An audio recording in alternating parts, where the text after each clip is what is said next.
honored and privileged to start the hour with a man who started on the streets of New York. He was NYPD Congress and has written a wonderful new book, Life Inside the Bubble. You see the cover there now on Newsmax Television. Why a top-ranked Secret Service agent walked away from it all. Dan Bongino is with us. Dan, thanks for stopping in. Hey, it's good to be here. Thank you. Great to see you. All right, so why did you walk away from it all? And what was it about this administration that prompted you to do so? Yeah, it was a tough decision, Steve. It was something my wife and I deliberated on for a very long time. And we gave up everything, our financial security, our health care, you name it, we gave it up.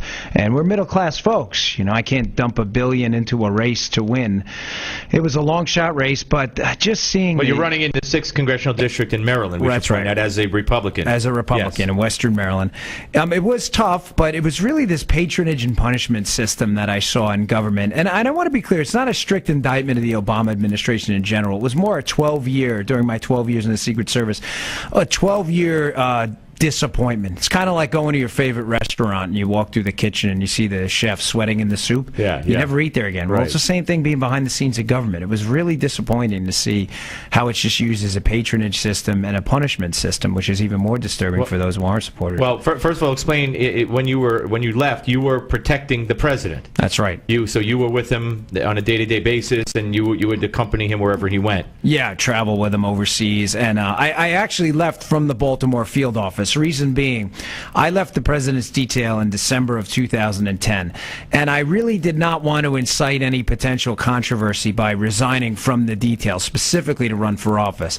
So I left, and I went to the Baltimore field office for a while, hoping it would calm down a bit, and maybe I would change my mind. Well, I didn't, and the controversy started anyway. Okay, well, you talk about punishment. We know about the patronage, even though this president promised that would stop, but we've seen outrageous examples of it. But what about the punishment? I'm interested to hear about the punishment. Yeah, well, we have the public stories and we have the IRS story that everybody knows about. But the odd thing is there's a bunch of scandals that in and of themselves are really devastating, potential game changers. But in the fog of scandal this administration's created using government as this weapon, it seems as if all of these scandals have gotten lost. I always bring up this one. It's not the sexy one, but the EPA.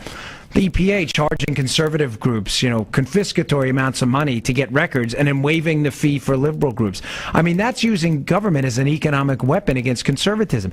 Most people haven't even heard about that. That's because this fog of scandal with this administration, it's like giving a 9-year-old keys to a Cadillac Escalade. They don't know what to do with it, so they get in and they just run everybody down on the street. Yeah, I mean, I can't keep up with the scandals. You go from one day to the next. Now you have the nuclear option in the Senate on the heels of the disaster with healthcare to try to change the topic, and then what's it going to be tomorrow? It's IRS, Benghazi, journalism under attack. I mean, it just doesn't end. Do you believe that this president, whether you know it or not, do you believe this president has an enemies list, as has been speculated? I think he uses government not as a political weapon. He uses it as a personal weapon against us. I mean, he said so much. Valerie Jarrett's even intimated the fact. He spoke on Univision, and it was talking about, punish those who don't support us. The Republicans were enemies, he said. Right. Yeah. And I think that's a reflection of his sheer lack of experience with government. President Clinton, whether you agreed or disagreed, had been, been a governor, attorney general beforehand. President Bush had been around government. President Obama had almost zero experience with government. I mean, his time in the U.S. Senate was limited. He had lost a congressional seat. He was a state senator. That was it. And all of a sudden, he's immersed in the White House with all this power. And I really do believe it corrupted him. And the myth. I mean, Bill Clinton himself, when he was running, Obama was running in the primaries against his Hillary, said that he's the biggest made-up story going. He also called him a Chicago street thug politician.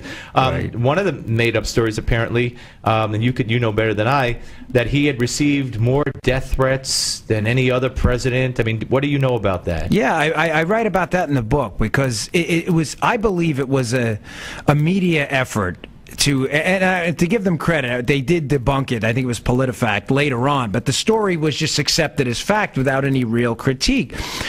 The story is completely made up and fabricated. The escalation in threats over the years to presidents is really more of a reflection of social media. You know, if you and I are in a bar and I make a threat to the president, if you don't report nobody's going to know it. Right. If a tree falls in the woods. But some idiot puts it on Twitter, and then it's the whole world reads it. And all of a sudden it's like, oh my gosh, the Obama administration.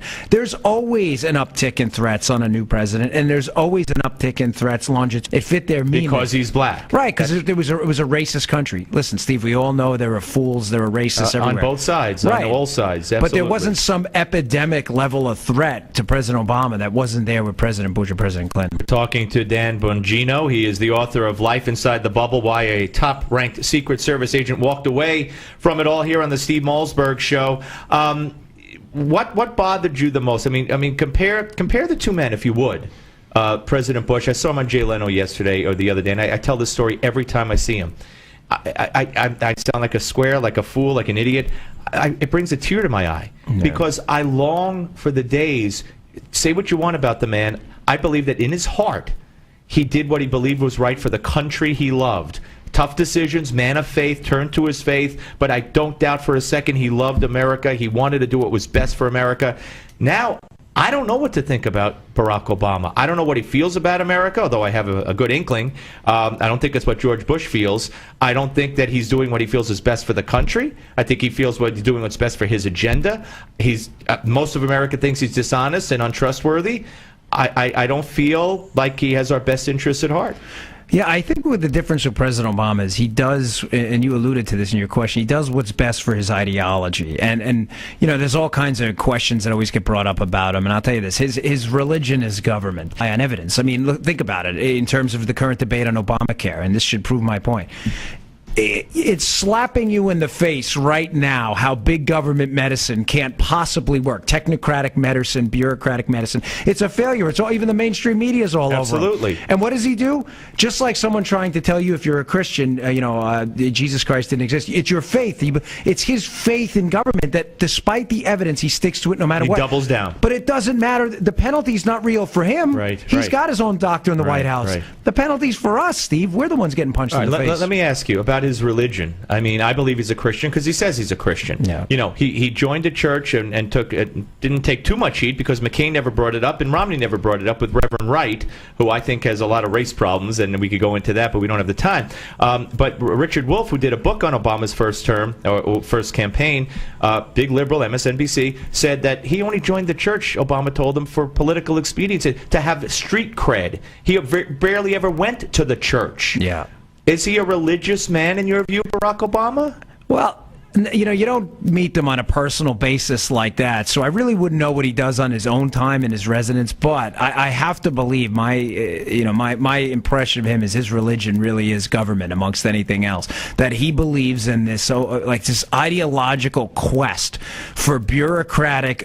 Thomas Sowell calls it the vision of the anointed. Like we're the anointed ones, and we're going to rule over your lives. Right. And that is ultimately his North Star, no matter what. We got 1 minute. You're running 6th Congressional District, Maryland.